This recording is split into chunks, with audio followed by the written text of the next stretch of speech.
dia akan mulai rosak. This call is now being Oke, recorded. dia akan mulai rosak lah. So dia punya poin dia ada 6 di sini. Oke. Fokus soal seterusnya adalah tentang kepentingan perpaduan rakyat. Oke, ini secara umum dia lah. Oke, untuk kepentingan perpaduan rakyat. Oke, dasar-dasar kerajaan untuk memupuk perpaduan rakyat di sini. 8. Oke. Seterusnya adalah usaha kerajaan memupuk perpaduan. Oke. Dan ada juga soalan yang boleh kita fokus, yaitu yang salah satunya apa masalah atau halangan dalam mewujudkan perpaduan dan apakah aspek yang menghalang dalam mewujudkan ataupun apa yang boleh menghalang daripada mewujudkan perpaduan di masa kini. Oke.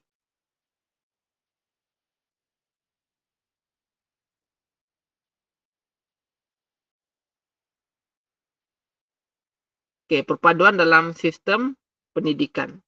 So ada 3 soalan di sini. Harap korang sudah boleh dapat tengoklah isi-isi dia. Oke, sebab kita lebih fokus kepada isi dalam esei lah. Oke. Perpaduan dalam sistem pendidikan, ada perpaduan dalam masyarakat. Oke. Oke, tema yang seterusnya yang keempat adalah prasarana. Oke, prasarana itu maksudnya adalah kemudahan lah. Oke, kemudahan dari segi kemudahan untuk infrastruktur kepada rakyat, dari segi aspek air, begitu, elektrik, perkhidmatan. Oke, itu adalah prasarana atau kemudahan.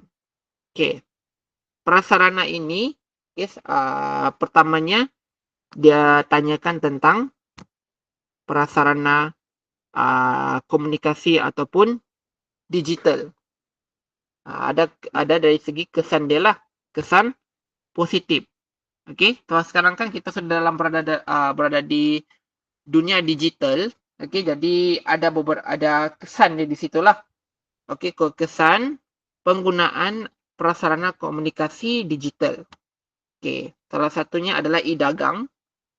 Oke,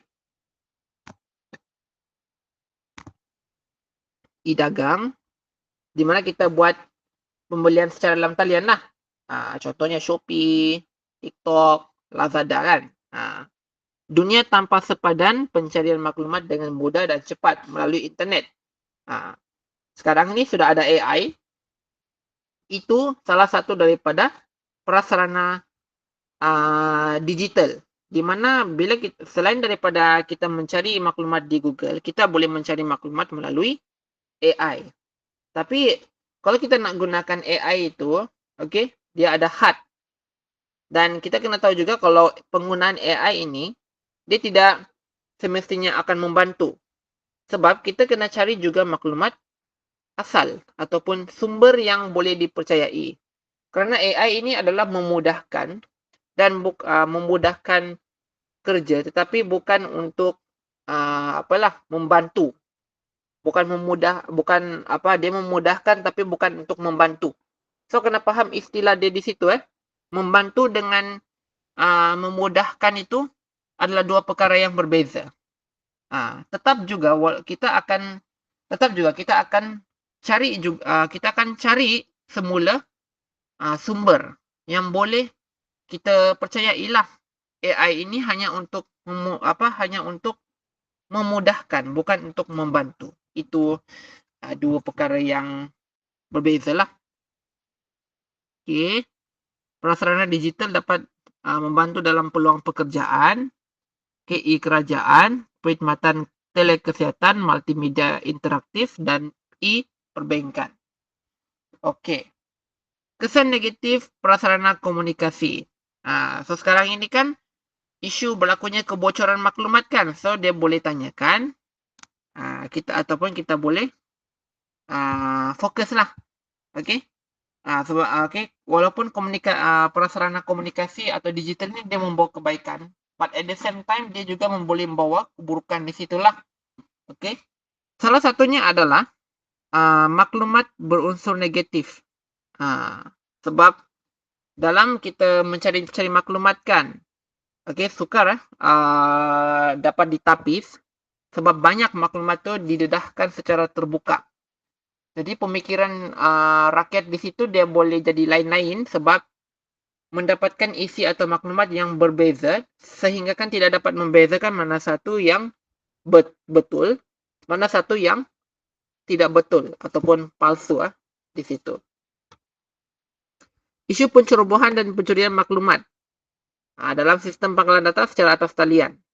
Jadi ada maklumat-maklumat pribadi yang didedahkan secara umum yang sepatutnya sulit, yang tidak boleh didedahkan. Contohnya, dalam sekolah kita tidak boleh mendedahkan maklumat-maklumat pribadi staf ataupun guru-guru. Apatah lagi kalau didedahkan nombor kad pengenalan ataupun nombor IC. So, dia tidak boleh. Jadi, dia ada satu polisi, adapun ada satu dasar yang perlu kena patuhi. Kita tidak boleh menyebarkan maklumat pribadi seseorang itu, kita uploadkan dalam internet. Contohnya kan, kalau kita terupload itu, dokumen di AnyFlip ataupun di Scribe, itu tidak boleh. Apalagi kalau kita dedahkan maklumat pribadi, bukan saja nombor IC, tapi alamat, apalagi nombor telepon keluarga, apa-apalah yang melibatkan data pribadi. So, dia tidak boleh, ataupun tidak seharusnya untuk disebarkan. Itu dari segi kesan. Halangan-halangan dalam menyediakan prasarana. Halangan dengan kesan negatif itu dia lain, dia berbeza.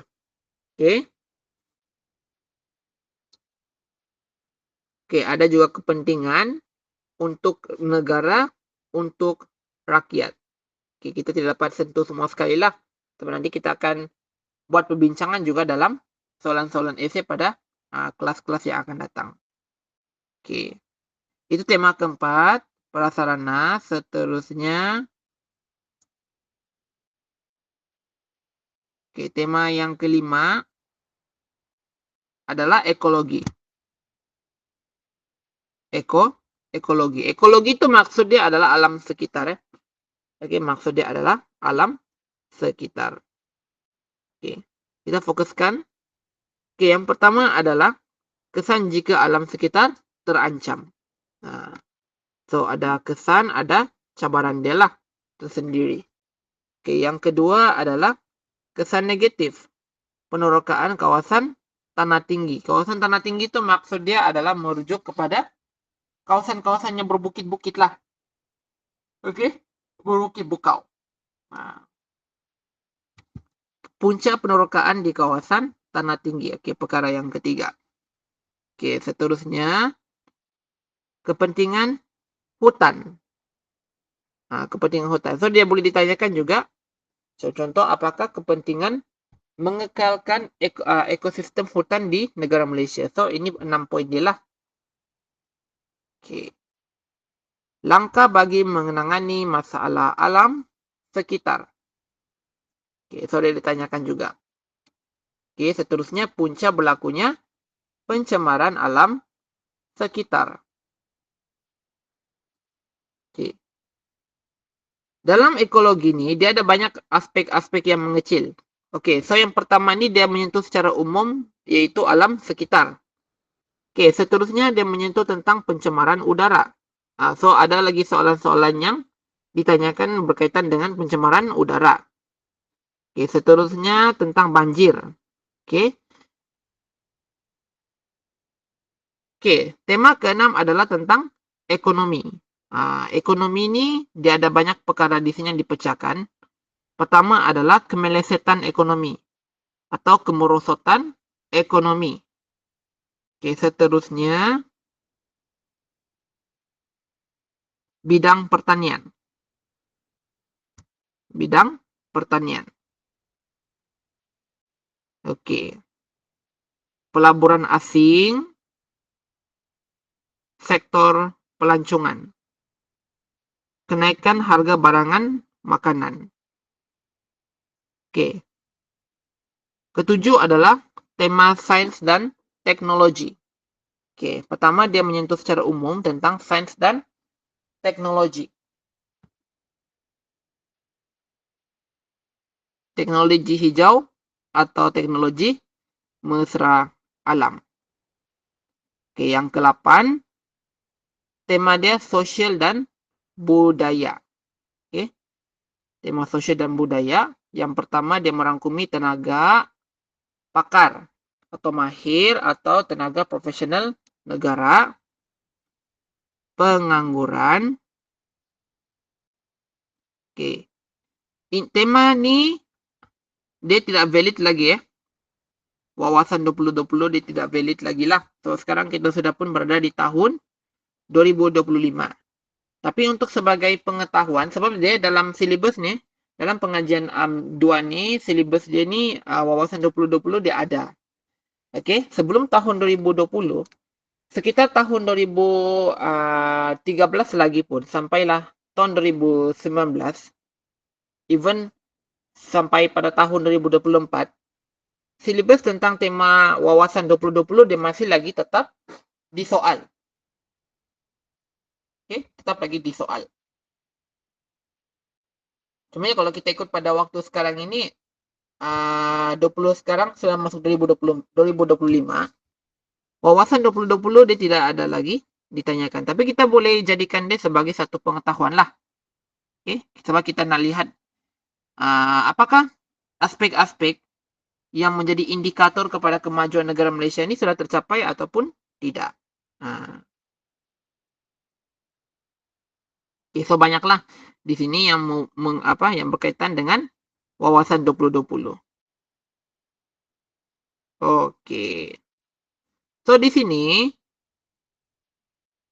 contoh soalan dia masih lagi tetap sama seperti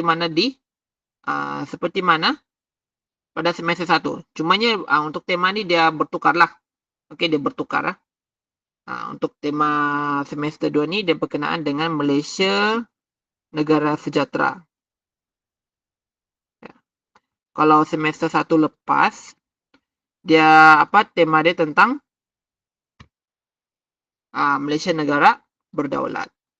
Okey. Kemahiran untuk mencari dia punya dia punya fokus isi dia masih lagi sama ada 3 tambah 2, kan? 5 tambah 0 atau 1 tambah 4.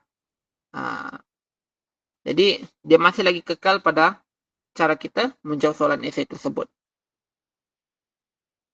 Okey. Jadi sudah selesai untuk kita punya fokus-fokus dalam esei. Okey.